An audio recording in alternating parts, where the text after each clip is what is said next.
This is something that I wrote on the plane waiting for it to take off from LA back to Chicago after staying with my grandma for 2 weeks, and I haven't really written much since then, so I wanted to share this. Los Angeles shook me and took me like the cracks in the Mojave Desert that swallow the dust that sways across the burnt orange plains. Los Angeles moves me, and my eyes hold the ocean when I'm sitting atop a warm rock at the tip of the Pacific, crying for my father, knowing that his lively limbs used to be free in the water below me.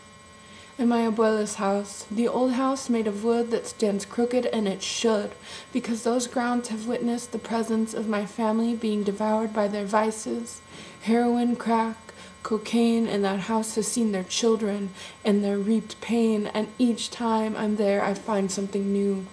4 months ago it was "Rest in Peace, Father," that had been written in pencil across the wall next to my bed. That day I realized I was sleeping in the room where my father's brother died.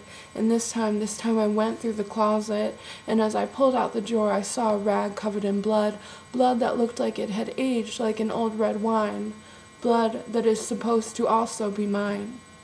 This same house has beautiful morning light.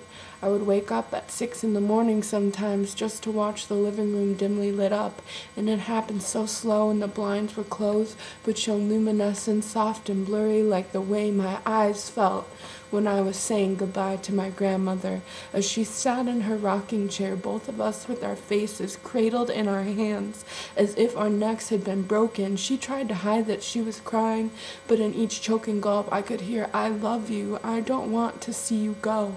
And I told her, "I want you to, that I really love you," because I know the last time she heard that from someone who meant it was 30 years ago.